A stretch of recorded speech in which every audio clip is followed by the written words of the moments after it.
Fenway Rundown, Friday, December 19th. I'm Chris Cotillo, Sean McAdam here. We are going to recap all the Red Sox moves in free agency. This has been the There, we're Fenway done. Rundown. Yeah, have a good Christmas, everybody. If only it was that easy. But as Felger and Maz say, we have a show to do today. Red Sox still without a strike. Nothing's happened in the last 48 hours since we last recorded. There has been a little bit of action around the league. Starting with Michael King last night, late. Um, I called you, Sean, to tell you that I would write a quick story for the website we call home, MassLive, about Michael King, just because he was rumored to be a Red Sox target, all that stuff. I'm not trying to blow up your spot here and turn an off the record conversation into an on the record one, but when I revealed that he was getting 3 for 75 with two opt outs, your response was good luck to the Padres. So I take that you did not love the deal from their perspective. Yeah, that seems like, and I understand the price of pitching, and when you're out there and you've had, one really good season, the way Michael King did a couple of years ago, there is going to be interest. It doesn't take much to get that number up, and yet, and I know there are opt outs, but those protect only the player, not the team. Mm-hmm. So to me, 75 million over three for a guy who's had essentially one really good season as a starting pitcher and has otherwise been a good reliever and or hurt. Um, that's a huge commitment. I would have expected that he took. I mean, it helps certainly that he had interest from other teams, including three here in the American League East, reportedly. John Heyman just tweeted the Yankees made no offer to King, so maybe not. Okay, and given how things are going with the Red Sox and their trepidation about multi-year deals for guys in their 30s, maybe they didn't either. I think they had some interest in theory, whether that translated into an actual offer at the end. Just seems like an overpay to me. Not probably not the worst contract that's going to be given out this winter, but to me it was a little eye-opening. Yeah, I mean, to me, that's palatable compared to, like a 6, 7 year deal for a pitcher. That's not a meme, 6 or 7. I know your grandkids are getting there later today, and Yep, I'm sure they're right right in on the that. range of that sucks.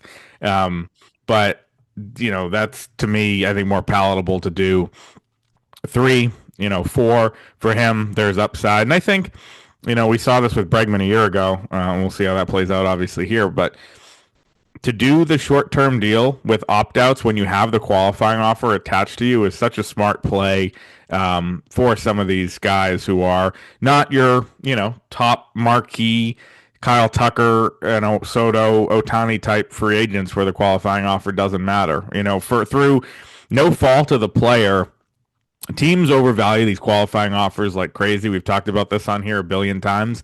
It's one of my bigger gripes with how, front offices operate like that lottery ticket, which it is, which really it's the pool space. It's the amount of money they could spend to sign whichever player they're drafting is, for a lot of teams, a non-starter to go out and get a really good player that can help your major league roster now. And of course, we don't know if that system's still going to be the case in a year when the CBA is torn up and changed, and compensation is, this qualifying offer system's only been around for what, probably less than 10 years, 10 or Yeah, I think it's a 12. little. I think it's a little more than that, 12 years. But So, I just like I wouldn't let that stop me from going and getting a good player. Obviously, the Red Sox didn't with Bregman a year ago. They got the pick back for Pavetta, but teams look at it this way in a draft where it's so hit or miss. I think it's overdone. But the reality is, when you're a guy like Michael King, you're kind of praying, and I think this is.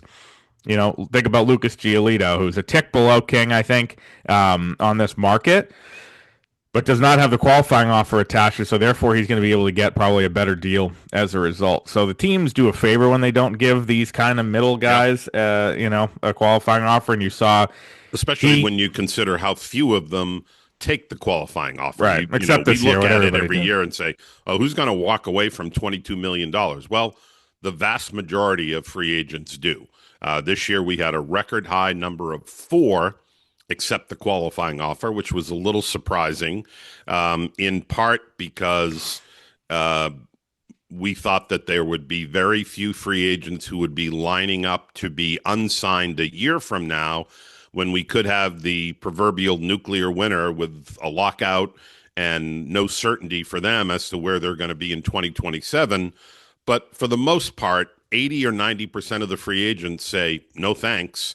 They carry that attachment, that albatross, if you will, into free agency, but most don't care. They don't want to limit themselves to 1 year, one team, and they want to take their chances on the open market. And for a guy like King, and others, it pays off. Yeah. So, I mean, I don't think either of us think at this point the Red Sox are going to sign a big time free agent starter. There are a few of these guys available. We'll go through it. Giolito's kind of the back end of the top remaining guys. Chris Bassett, Zach Gallen, Ranger Suarez, Imai, and Framber Valdez all remain available. I would say that neither of us think that a deal with any of those guys is likely. But interesting to see that as we get here around Christmas, even after a big domino fell really early in Cease, those guys remain available. We'll talk about Bregman. We did this for most of the show on Wednesday. We'll do it again. The the Diamondbacks Arizona thing has maybe petered out a little bit. I know Carabas said on Section 10, by the way, we will be appearing on Section 10 also today, so doubling up on the pods, that he thinks the Diamondbacks are willing to go to 6 years for Bregman. To me, if that's the case, he should just take it. So, especially. Yeah, I'd say there is about a 1% chance of the Red Sox being willing to go that long. If it were somebody with whom they weren't already familiar, I would say it's 0%.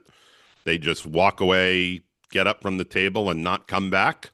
With Bregman, because they know him, they know the fit, I'd say maybe there's a way that they could try to get in on that, but we all know that's very unlikely at this point. So if there is a 6-year deal on the table, it's virtually impossible to see how the Red Sox re-sign him. Yeah, I mean, I don't usually believe in this part of the conspiracy theory. For example, I was at the Winter Classic a couple years ago, and they did not extend Devers because of fan boos. The deal was pretty much already done before that. But I could see just a desperation play. I would increase to 1%. I don't know where it would be, maybe 10, 15 on that for me, just because I could see there being a desperation play if the trade market is really as tough as we're hearing it is. Plus, the need to do something. Like, they can't walk away with nobody, and if that's the only path, that's where I think that opens itself up. But I think in their minds, they obviously don't want to go that long. I talked about this the other day, and how I could see this Arizona thing being some sort of smoke screen or some sort of pressure or some sort of coordinated leak, or and that's not to blame the Nightingales and Jared and Heyman and all these people putting it out, and Feinstein and all these people that have mentioned it in some way. But there's kind of a lot of ways that you could see this going. Number one, maybe the Diamondbacks are trying to scare the Red Sox into getting Marte. That's possible. Maybe the Boris camp is trying to scare the Red Sox into, trying to get Bregman back by introducing this wild card into the mix. There's a lot of different ways this can go, and I think, to me, again, going off what we were just talking about, if he has that great deal at a place where he'd be comfortable and lives in the offseason and all that, why not take it? I don't think he's giving a chance for the Red Sox to match. So the more this lingers, the better you have to feel about the chances of that Arizona thing being not, a lock. Right. And I think we should be mindful of the calendar at this point, with Christmas coming up on Thursday. We do often see guys make up their mind in the days before the holiday. I think there's kind of some family pressure. Where are we going? Where are we going to be for spring training? Mm-hmm. We have to start thinking about moving, all those sort of family considerations that get, executed at a very high level. These are not people wondering if they could make the rent for an Yeah. apartment in the new city. They have, untold tens of millions of dollars at their disposal, hundreds of millions of dollars in some case. But human nature being what it is, I think as the new year approaches, you get a lot of players, and maybe, and this isn't to be sexist, but maybe some players' wives who are like, let's go, let's figure out what we're doing here and make a Right. decision. It would not surprise me if we see a lot of activity here between Yeah, now and say and I next. think the other part is we've seen, and of course, Craig Breslow, who tries to feel like inconvenience us. That's a joke on a yearly basis with Christmas Eve trade last year, not a big one, and Giolito and Sale coming like December 30th and 31st a year ago. Um, you see basically, teams kind of unofficially shut it down for a few days between, the 24th and the 1st. Obviously, moves still happen that we've I, seen I'd probably say less than that's ever. less of a factor Yeah, now than it was 10 years ago. right, At 10 years ago, you could take the week off between Christmas Eve and New Year's Day and know that nothing was going to happen. right. Now it's a different world, obviously, with cell phones and 24-hour reachability. These things can be negotiated and closed out at any time. Hmm. Yeah, as I said, go back a decade and there's next to no chance of something happening in that week. Can't say that anymore because, they're constantly texting, calling, available to one another, and things do happen. Yeah, I mean, just in a perfect world, those guys would shut it down for a week or so. We've seen, kind of varying degrees of that actually happening, but you know, I think teams and players can maybe set the next 4 or 5 days and say, hey, like we're gonna try to take some time away. This is what we're gonna do. You want to get this done now, and it can be almost a soft deadline in some ways. So there Yep. is, some action expected. You always are more involved in this part of the market than I am because you have good sources in the international space. Um, Murakami, Okamoto, two guys that would theoretically fit the Red Sox. We're going to record probably once next week early. We're not going to do a Christmas podcast. We're good friends and our families know each other well, but that's one step too far to record a pod on Christmas Day. So, um, this is probably going to be resolved by the next time we talk. Murakami, his deadline is Monday to Hmm. sign. Okamoto and MI, the other two top free agents, also shortly after. Um, One of the few pieces of certainty in the MLB offseason when those posting deadlines are ready to go. We've heard very little on both guys across the league. I think there's been some concerning things about both that have been out there about hitting velocity in some cases or swing and miss. And I saw some comps with I think Murakami to Bobby Dahlbeck the other day, which we've talked. Bobby's someone we've talked about a lot on the show over the years. He hasn't been in any trade proposals this winter for the first time in about 7 years, so that's a win. Um, so I think this is obviously a case in which we've never seen these guys play. Obviously, a couple games in the WBC and spring training when you're not fully locked in, but it's not like we're watching these guys on a daily basis. So we rely on the scouts. So from what you wrote and what you've heard, take us through these two guys specifically and as Red Sox fits and what you think about a likelihood of them playing in this market.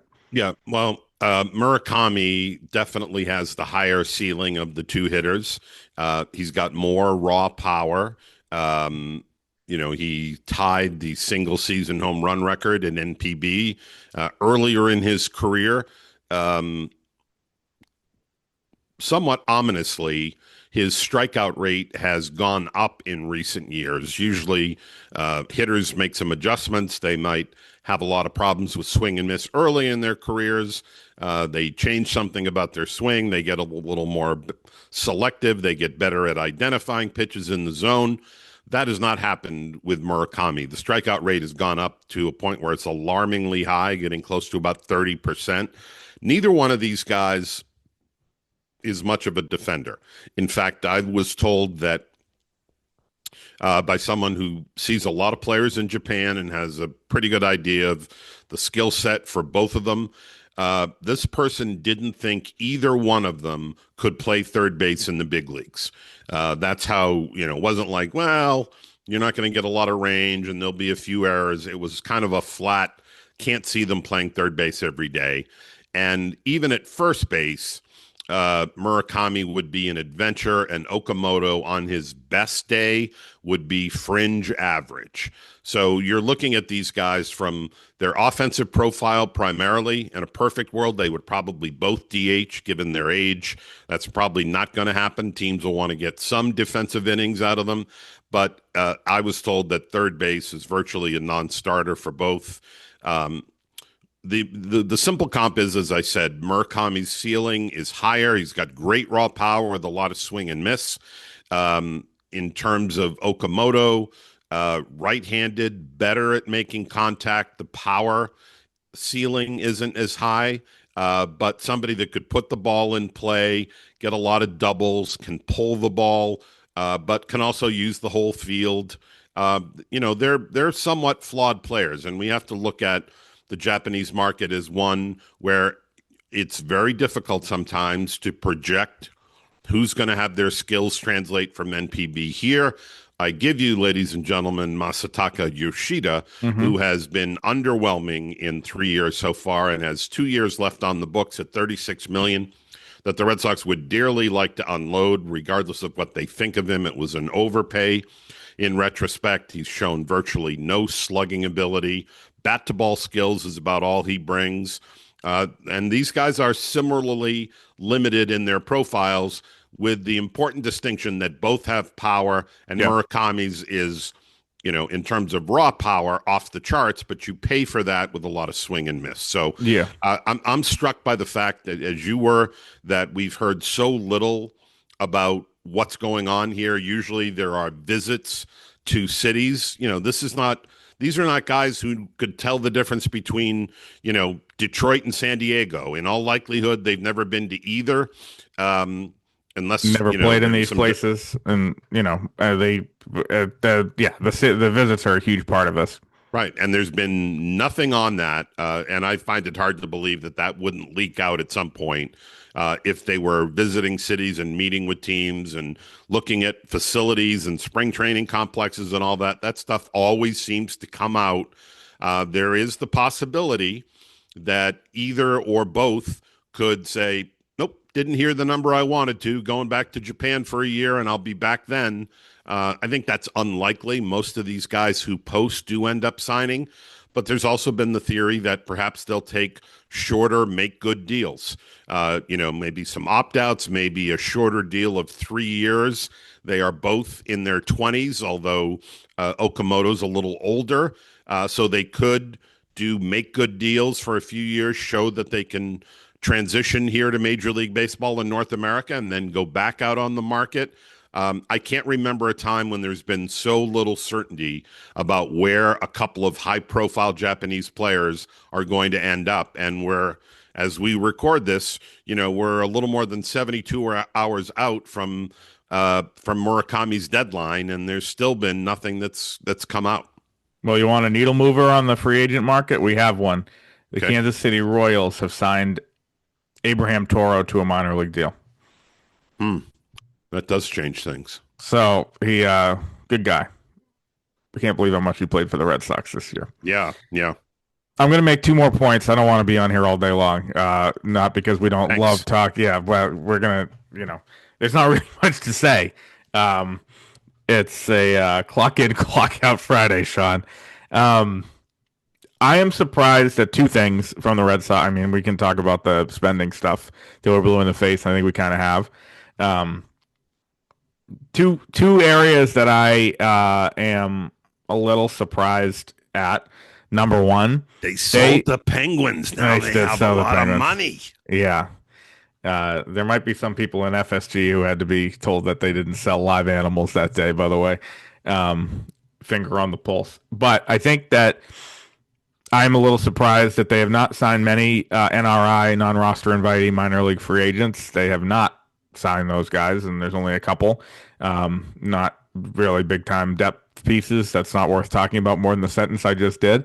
The other one to me, on a market where there's been a ton of relief movement, they have not done anything. I Jack. mean, we talked about, again, this is like 15th down the list, but you can talk about how, maybe Gray is not the number two and they need to add bats and all that type of stuff. But this is an area of the roster where, especially with the trades and the moves they made late and early in the offseason, late in the regular season, trading Bernardino and Murphy and Guerrero and DFAing Winkowski and, you've seen some other guys move around. They have really done little in terms of certainty with that group. They obviously added Watson. They added Sanamiego to the mix in that Oviedo trade. I think that they're counting on some guys from the rotation mix to maybe be good relievers. Obviously, Whitlock and Chapman have the back end, nailed down, and they got their big piece of offseason business done when they extended Chapman over Labor Day weekend. But just think of some of these relievers that have come off the board. I think we both talked about the other day, like Luke Weaver, who got 2 for 22, being a good deal. But a guy like Sean Armstrong, who had a really, really good year, $5.5 million to Cleveland. Thielbar, old friend Pomeranz. I mean, Caleb Ferguson. All these like relievers. Matt's got more than you'd think, but there's a lot of guys who have moved for not a ton of money. 4 million here, 5 million there. To me, two quick thoughts on that. Surprised they haven't been involved in that market when you're seeing teams like the Reds and the Pirates signed Soto, all these different Gregory, not Juan, all these different teams involved. Number two, maybe they're just going to do a Justin Wilson reunion and add some certainty that way. Yeah, that's a name that really we've heard nothing about in terms Yeah. of interest from others. I'm sure there is some. He was an effective guy with a sub-3 ERA, had difficulties at times getting righties out, but certainly an effective guy against lefties who pitched well for the Red Sox and gave them a lot of innings and a lot of big appearances. It would seem bringing him back would make a lot of sense. I would say the obvious here that they have bigger priorities to take care of. They need, not just one, but two bats. They need a couple of infielders, whether it be a second baseman, a third baseman, a first baseman. You got to have probably two of those. So I'm going to say that they're focused on bigger things, and yet, in terms of what we hear and what trickles through, there hasn't been a lot there between whatever contact they've had with Bregman, which I think is, probably negligible. It's not like you have to sell him on the city or get teammates to call him and say, hey, this would be a great place for you. He knows it here. He's comfortable here. He liked it here by all accounts. So it's a matter of dollars and cents and what the offer is going to be. Right. But, it's been quiet all around. And, that is somewhat alarming for a lot of Red Sox fans, as I think it should be. Yep. So that's just an area where I think they could stand to make an addition or two because, I know that Weissert has ups and downs. Kelly, another guy in that mix. They like what Sanamiego can do. He's also a 26-year-old who hasn't pitched above Double-A. Ryan Watson, they like what they got in the Rule 5 pick, and he's going to have a chance. But again, a guy that doesn't have the proven major league success. Yeah, I understand that they probably want to see as a starter first before maybe moving him to the bullpen. I think obviously it's a very volatile area of the roster, and these guys pop out of nowhere if they have the raw stuff. We've seen it from Whitlock to Slayton with the Rule 5 guys, what Bernardino gave them. I think teams are looking at it as a place where, maybe it doesn't, make a lot of sense to spend when you can get guys cheaper. To me, like Sean Armstrong had a 2.3 ERA and 75 innings last year with Texas. An older guy who's been around, played for a lot of different teams, kind of up and down, had an excellent year.